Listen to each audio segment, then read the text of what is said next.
Target MPPSC prelims 2026 MCQ से revision series में एक बार फिर से आपका स्वागत है। जैसा कि आप जानते हैं कि इस कार्यक्रम के माध्यम से हम आपकी प्रीलिम्स परीक्षा की 10 यूनिट को 20 वीडियो के माध्यम से कवर करेंगे। हर यूनिट जो है वो 2 वीडियो के साथ होगी, यानी कि एक वीडियो में 25 प्रश्न आपके होंगे, यानी एक यूनिट से 50 प्रश्नों को कवर किया जाएगा। तो आज हम बात करेंगे मध्य प्रदेश का इतिहास, संस्कृति और साहित्य से संबंधित जो हमारी यूनिट 2 है उसके पार्ट 1 की। तो चलिए शुरुआत करते हैं पहले प्रश्न के साथ। देखते हैं पहला प्रश्न कौन सा है। पहला प्रश्न है, निम्नलिखित में से किसने हथनोरा स्थल से मानव खोपड़ी के जीवाश्म की खोज की? विकल्प आपके सामने है, V S Wakankar, Arun Sonkia, Mortimer Wheeler या एचडी संकालिया। तो इसका सही जवाब क्या है? सही जवाब है विकल्प बी आपका अरुण सोनकिया। देखिए, अरुण सोनकिया जो है वो मानव खोपड़ी का जीवाश्म मध्य प्रदेश के सीहोर डिस्ट्रिक्ट में स्थित है, नर्मदा नदी के हथनोरा पुरातात्विक स्थल पर उसको खोजने का श्रेय इनको दिया जाता है। इसका खोज भारतीय भूवैज्ञानिक सर्वेक्षण के भूवैज्ञानिक थे अरुण सोनकिया, इन्होंने ही की थी। अगला प्रश्न है, भीमबेटका के चित्रों में सबसे ज्यादा इस्तेमाल किए जाने वाले 2 रंग कौन से थे?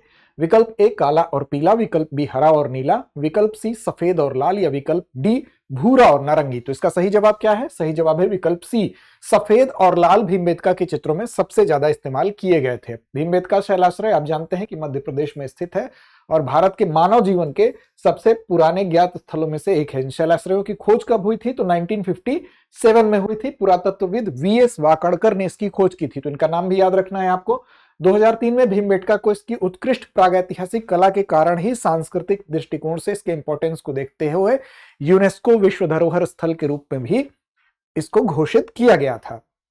अगला है, डॉक्टर एचडी सांकलिया ने नर्मदा नदी घाटी के किन 2 प्रमुख ताम्रपाषाण स्थलों का अध्ययन किया था? कैथा और नागदा, विकल्प बी है दंगवाड़ा और आवरा, विकल्प सी है माहेश्वर और नौदाटोली या विकल्प डी है आदमगढ़ और भीमबेटका। तो इसका सही जवाब माहेश्वर और नौदाटोली है। इसका अध्ययन ही एचडी संकालिया ने किया था। माहेश्वर और नौदाटोली मध्य प्रदेश के खरगोन डिस्ट्रिक्ट में स्थित है, तो याद रखेंगे। और नर्मदा के विपरीत तटों पर स्थित जुड़वा ताम्रपाषाण स्थल के तौर पर भी इनको जाना जाता है। एचडी संकालिया की बात करें तो उनके द्वारा किए गए उत्खनन में प्रारंभिक कृषि, तांबे के औजार और चित्रित मिट्टी के जो बर्तन है उसके साक्ष्य प्राप्त हुए हैं। अगला प्रश्न है, वर्ष 1955-56 में नागदा ताम्रपाषाण कालीन बस्ती में उत्खनन कार्य का नेतृत्व किस पुरातत्वविद ने किया था? वर्ष 1955-56 में पूछ रहा है। Doctor H D Sankalia, doctor Shri N R Mukherjee, H V Trivedi या डॉक्टर वी एस वाकड़कर। तो देखिए, इसका सही जवाब आपका है विकल्प B, Shri N R Mukherjee. व्याख्या देख लेते हैं। तो देखिए, उज्जैन के निकट ही स्थित नागदा स्थल है और वहीं पर मालवा संस्कृति की एक महत्वपूर्ण ताम्रपाषाणकालीन बस्ती है। भारतीय पुरातत्व सर्वेक्षण के तहत 1955-56 में यहां पर किसने किया? तो श्री एन आर मुखर्जी द्वारा उत्खनन का नेतृत्व किया गया था। अगला है, निम्नलिखित में से किस ग्रंथ में गर्दभिल्ल वंश की वंशावली का उल्लेख है? हरिवंश पुराण, मत्स्य पुराण, वायु पुराण और विष्णु पुराण। तो इसका सही जवाब क्या है? हरिवंश पुराण। विकल्प ए आपका सही होगा। हरिवंश पुराण में आप देखेंगे गर्दभिल्ल जो वंश है उसका संबंध उज्जैन से है और इसकी वंशावली के ऐतिहासिक स्रोतों का उल्लेख इसमें ही मिलता है। आगे बढ़ेंगे उससे पहले आपको बता दें कि अगर आप अपनी स्टेट पीसीएस की तैयारी को और बेहतर करना चाहते हैं तो हमारा स्पेशल कोर्स है इसके लिए, एमपीपीएससी प्रीलिम्स प्रैक्टिस बैच। इसमें आपको प्रीलिम्स को ध्यान में रखते हुए आपकी प्रैक्टिस कराई जाएगी। जो पीवाईक्यूज पे आधारित जो कोर्स है उसको 70 दिन में ये कंप्लीट होगा। इकाई 1 से लेकर यानी यूनिट 1 से लेकर 10 तक को ध्यान में रखते हुए नए पैटर्न के अनुसार जो बहुविकल्पीय प्रश्न है उसको अभ्यास करने की तकनीक और साथ साथ पीवाईक्यू के रुझान पर आधारित ये पूरा सिलेबस है। अब इसमें ऑफलाइन मोड में इंदौर शाखा से आप संपर्क कर सकते हैं और ऑनलाइन मोड में इंदौर क्लासरूम से यहां पर ये लाइव होगी। इसके लिए एमपीपीएससी प्रीलिम्स प्रैक्टिस जो बैच हमारा है हिंदी और अंग्रेजी दोनों माध्यम में उपलब्ध है। इसके लिए आपको अगर जानकारी कोई और ज्यादा अतिरिक्त चाहिए तो हमारा नंबर 8750187501 है, इस पर आप कॉल कर सकते हैं या आप डिस्क्रिप्शन में लिंक भी दिया होगा, उस लिंक को क्लिक करेंगे तो एक फॉर्म खुलेगा, उस पर कुछ बेसिक इंफॉर्मेशन आपको भरनी होगी। उसके बाद आपसे हमारी टीम संपर्क कर लेगी या दृष्टि लर्निंग ऐप को आप डाउनलोड कर लीजिए। दृष्टि लर्निंग ऐप जब डाउनलोड करेंगे तो वहां पर आप स्टेट पीसीएस के कॉलम में जाकर एमपीपीएससी प्रीलिम्स प्रैक्टिस बैच को आप सर्च कर सकते हैं और वहां से उस कोर्स की डिटेल्स भी जान सकते हैं और उसको बैच को अगर आप चाहते हैं एडमिशन लेना तो वहां पर आपको विकल्प भी दिखाई देगा। अगला प्रश्न है, मिहिर भोज ने विष्णु के प्रति अपनी भक्ति को दर्शाते हुए कौन सी उपाधि धारण की? विकल्प 1 महाराजा धीराज, विकल्प बी परम भट्टारक, विकल्प सी आदिवारा या विकल्प डी चक्रवर्ती। तो देखिए, मिहिर भोज ने विष्णु के प्रति अपनी भक्ति को व्यक्त करने के लिए आदिवारा, विकल्प सी होगा, ये उपाधि धारण की थी। और जो कि प्रतिहार वंश के थे मिहिर भोज, याद रखेंगे, एक शक्तिशाली शासक थे और 9वीं शताब्दी ईस्वी में इन्होंने शासन किया था। इन्होंने कौन सी उपाधि धारण की? आदिवराह की उपाधि धारण की। विष्णु के वराह अवतार को ये समर्पित है। अगला है, बैतूल जिले में भारत छोड़ो आंदोलन के किस क्रांतिकारी ने घोड़ा डोंगरी सत्याग्रह में भाग लिया? तो देखिए प्रश्न में भी प्रश्न आपको मिल गया कि बैतूल जिले में घोड़ा डोंगरी जो आपका आंदोलन है, सत्याग्रह है, वो हुआ था, तो ये भी याद रखिएगा। दुर्गा शंकर मेहता, मनसू ओझा, ठाकुर अमर सिंह या चतुर्भुज? तो इसका सही विकल्प मनसू ओझा, बी विकल्प आपका सही होगा। देखिए मनसू ओझा जो थे उन्होंने घोड़ा डोंगरी सत्याग्रह, जो कि भारत छोड़ो आंदोलन के समय ही हुआ था, बैतूल जिले में हुआ था, और इसी समय आदिवासी और ग्रामीण जो स्वतंत्रता सेनानी है उनको संगठित करने का काम आंदोलन में इन्होंने मनसू ओझा ने किया था, जिन्होंने कि इनको संगठित करके अंग्रेजी शासन के विरुद्ध प्रतिरोध को लीडरशिप दी यानी नेतृत्व किया। मध्य प्रदेश के स्वतंत्रता संग्राम की निम्नलिखित घटनाओं का सही कालानुक्रम प्रारंभिक से नवीनतम तक पहचानिए, यानी कि क्रोनोलॉजी आपको प्राचीन से नए तक लगानी है। अब इसमें राजनीतिक गतिविधियों को संगठित करने के लिए जबलपुर सम्मेलन, जबलपुर में झंडा सत्याग्रह, नीमच से शुरू हुआ 1857 का विद्रोह और भारत छोड़ो आंदोलन के दौरान घोड़ा डोंगरी सत्याग्रह, इसको क्रम से लगाना है। तो देखिए सबसे पहले नीमच से शुरू हुआ 1857 का विद्रोह, उसके बाद आपका राजनीतिक गतिविधियों को संगठित करने के लिए जबलपुर सम्मेलन, उसके बाद आपका जबलपुर में झंडा सत्याग्रह, और तब जाके हुआ आपका भारत छोड़ो आंदोलन के दौरान घोड़ा डोंगरी सत्याग्रह, जो कि 42 में हुआ। तो आपका सही विकल्प इस लिहाज से देखेंगे तो तीसरा, पहला, दूसरा, चौथा, यानी कि ए विकल्प सही होगा। तो देखिए नीमच सबसे पहले 1857 में जो हुआ विद्रोह, नीमच से शुरू हुआ ब्रिटिश शासन के खिलाफ, तो यह 1857 हो गया। जबलपुर सम्मेलन 1906 हो गया, जबलपुर में ध्वज सत्याग्रह 1923 हो गया, और भारत छोड़ो आंदोलन के समय घोड़ा डोंगरी सत्याग्रह की बात कर ले तो 1942 हो गया। अगला है, निम्नलिखित में से कौन सा मध्य प्रदेश में असहयोग आंदोलन के प्रमुख नेता थे? गंजन सिंह कोरकू, प्रभाकर डुंडीराज, कछेंदी लाल जैन और मास्टर लाल सिंह? तो सही जवाब क्या है? विकल्प बी आपका, प्रभाकर डुंडीराज जो थे मध्य प्रदेश में असहयोग आंदोलन के प्रमुख नेता के तौर पर इनको जाना जाता है। हिंदी भाषी क्षेत्रों में असहयोग आंदोलन की बात करें अगर, तो 1920 से 22 में के दौरान जो हुआ उसका नेतृत्व किसने किया? तो प्रभाकर डुंडीराज ने किया था, और इन्होंने ब्रिटिश संस्थाओं का बहिष्कार करने के लिए, खादी अपनाने, विरोध प्रदर्शन में शामिल होने के लिए लोगों को प्रेरित किया। वही सारी चीजें जो कि असहयोग आंदोलन का हिस्सा थी। असहयोग आंदोलन के दौरान महात्मा गांधी ने किस तिथि को जबलपुर का दौरा किया? 20 मार्च 1920, 20 मार्च 1921, 20 मार्च 1922 या 20 मार्च 1923? सही जवाब क्या है? विकल्प बी, 20 मार्च 1921। तो देखिए 20 मार्च 1921 को, जिस समय असहयोग आंदोलन का समय था। अब आप बताइए कि असहयोग आंदोलन किस घटना के बाद रोक दिया गया था? असहयोग आंदोलन के दौरान गांधी जी इस आंदोलन में स्थानीय भागीदारी को प्रोत्साहित करने के लिए जबलपुर गए थे, और कब गए थे? तो 20 मार्च 1921 को गए थे। तो याद रखना है आपको इस तिथि को, और साथ ही वहां पर उन्होंने लोगों को संबोधित किया और ब्रिटिश वस्तुओं का बहिष्कार, स्कूल आंदोलन का नेतृत्व, इस तरह से बहिष्कार को करने के साथ उन्होंने इस चीज के लिए लोगों को प्रेरित किया। मांडू स्थित होशंग शाह का मकबरा किस प्रसिद्ध स्मारक का पूर्ववर्ती माना जाता है? मांडू में स्थित है होशंग शाह का मकबरा है, कुतुब मीनार, ताजमहल, लाल किला और सूर्य मंदिर। तो ध्यान रखना है आपको कि यह ताजमहल का पूर्ववर्ती माना जाता है, 15वीं सदी में बना था। यह माना जाता है कि इसी का प्रभाव ताजमहल पर दिखाई देता है। तो 15वीं शताब्दी में यह बना, मालवा के शासक होशंग शाह के लिए निर्मित। इंडो इस्लामिक इसमें वास्तुकला देखने को मिलती है, उसका प्रारंभिक उदाहरण के तौर पर इसको जाना जाता है, क्योंकि इसमें गुंबद, मेहराब और इन सब चीजों में समरूपता के बाद मुगल जो वास्तुकला है वो इससे इंप्रेस हुई, और ताजमहल में इसका परिलक्षण 17वीं सदी में निर्मित जो आगरे में है उसमें दिखाई देता है। मध्य प्रदेश की किस आदिवासी कला शैली में ग्रामीण जीवन को दर्शाने के लिए मोटे बिंदुओं और सरल आकृतियों का प्रयोग किया जाता है? भील कला, गोंड कला, कोरखू कला या बैगा कला? देखिए मध्य प्रदेश की पूछ रहा है कि इस आदिवासी कला में ग्रामीण जीवन को दर्शाने के लिए मोटे बिंदुओं और सरल आकृतियों का प्रयोग किया जाता है, मतलब मोटा बिंदु भी और सरल आकृति भी है। तो देखिए इसका सही जवाब क्या है? इसका सही जवाब है भील कला। भील कला में क्या होता है? मध्य प्रदेश की ही जनजाति है भील, उससे संबंधित है। इसमें जो प्राचीन आदिवासी समुदाय में से एक भील को माना जाता है, और इसी में जो मोटे बिंदु होते हैं, चटकीले रंग होते हैं, दैनिक जीवन को दर्शाने वाली सरल आकृतियों के माध्यम से इसका प्रदर्शन किया जाता है, उसके लिए ये जानी जाती है।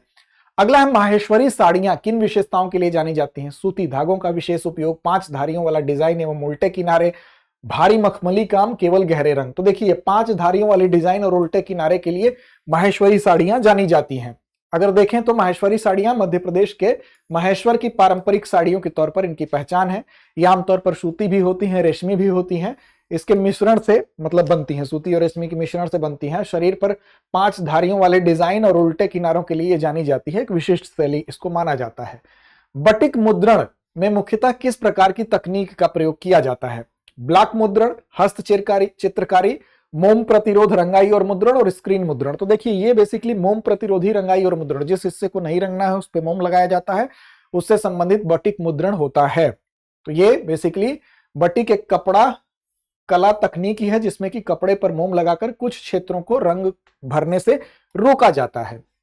चतुर्भुज नाला नामक प्रसिद्ध शैल कला स्थल किस अभयारण्य के निकट स्थित है? कान्हा राष्ट्रीय उद्यान, पेंच राष्ट्रीय उद्यान, सतपुड़ा राष्ट्रीय उद्यान या गांधी सागर अभयारण्य?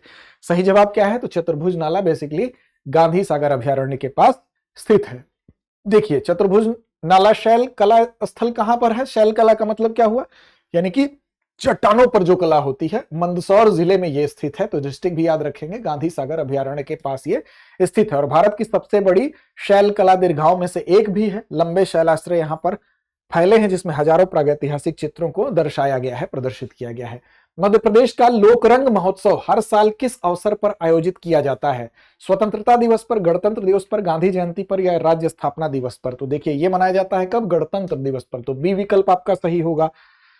अब देखिए लोक रंग महोत्सव मध्य प्रदेश के भोपाल में आदिवासी लोक कला अकादमी द्वारा, किसके द्वारा? आदिवासी लोक कला अकादमी द्वारा आयोजित कैसा ये है? तो वार्षिक लोक कला और सांस्कृतिक उत्सव, यानी कि हर वर्ष मनाया जाता है। हर साल कब? तो 26 जनवरी यानी गणतंत्र दिवस से शुरू होता है और कई दिनों तक चलता है। अगला है उस्ताद अलाउद्दीन खान संगीत महोत्सव किस प्रसिद्ध संगीत विद्यालय या घराना के संस्थापक को समर्पित है?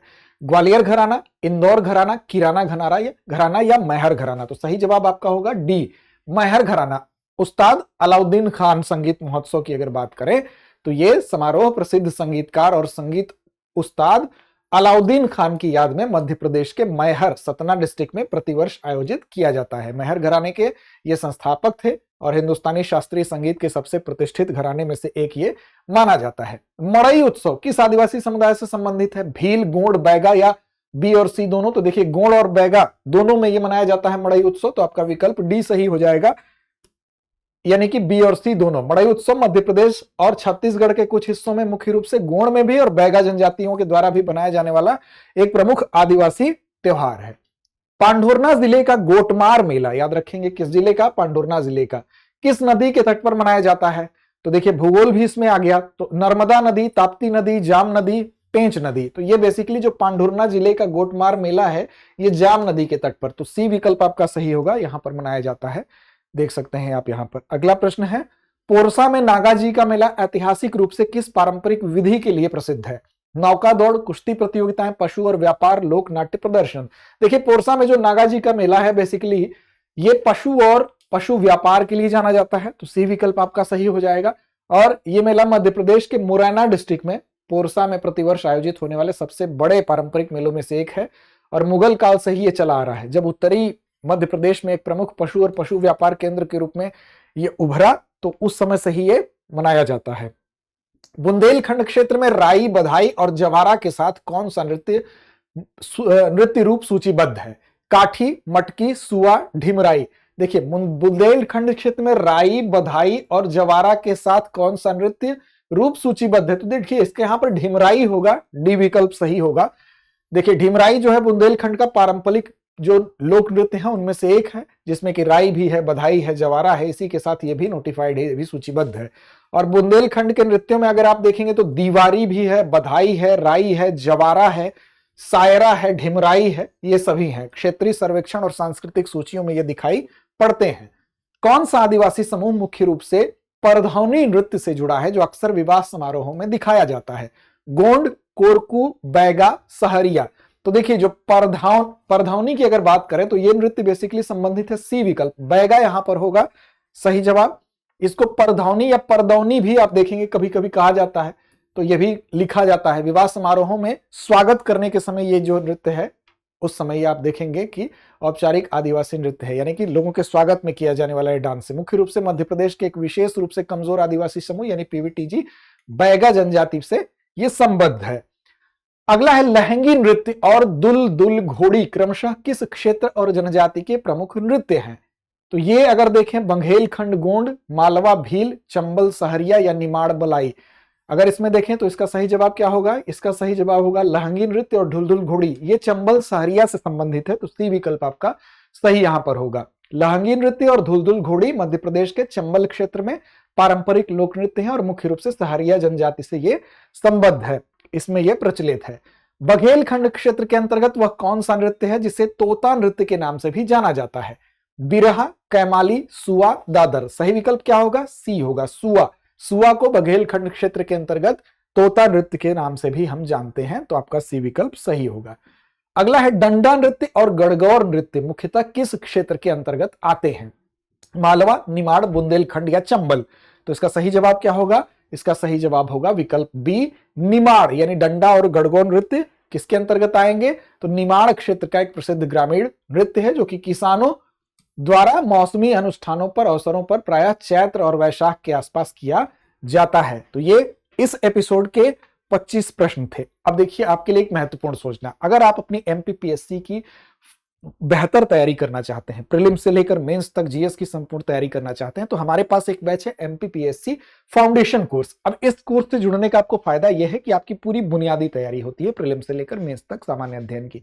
इसमें ऑफलाइन मोड में भी हमारे पास इंदौर शाखा में क्लासेस उपलब्ध हैं, ऑनलाइन मोड से भी आप जुड़ सकते हैं और हिंदी और अंग्रेजी दोनों माध्यम में यहाँ पर क्लासेस आपको मिलेंगी। क्या विशेषता है? तो देखिए पूरे सिलेबस के अकॉर्डिंग आपकी तैयारी जो है वो होगी 500 प्लस कक्षाओं के माध्यम से, और 2 साल तक असीमित बार उन क्लासेस को देखने की सुविधा आपको होगी। 2 वर्षों तक प्रीलिम्स का टेस्ट सीरीज निःशुल्क ऑनलाइन माध्यम में आपको मिलेगा। इसके अलावा इसके बारे में अतिरिक्त जानकारी अगर आपको चाहिए तो हमारा नंबर 8750187501 है, इस पर आप कॉल भी कर सकते हैं। इसके अलावा आपको दृष्टि लर्निंग ऐप को अगर डाउनलोड आप करते हैं तो वहां पर एमपीपीएससी फाउंडेशन कोर्स को आप सर्च करेंगे, वहां पर जाएंगे तो इसकी सारी जितनी भी विशेषताएं हैं या इस कोर्स को कैसे लेना है, ये सारी जानकारी आपको मिलेगी। डिस्क्रिप्शन में देखिए लिंक भी होगा, उस लिंक पर जाएंगे तो एक फॉर्म खुलेगा, फॉर्म में बेसिक इंफॉर्मेशन आप डालेंगे तो अपनी सीट बुक आप कर सकते हैं। तो मिलते हैं अगले एपिसोड में कुछ नए प्रश्नों के साथ, तब तक के लिए लड़ते रहिए, अपने लक्ष्य की ओर बढ़ते रहिए। अब एग्जाम की तैयारी को और बेहतर करने के लिए हमारे चैनल को लाइक, शेयर और सब्सक्राइब करना ना भूलें।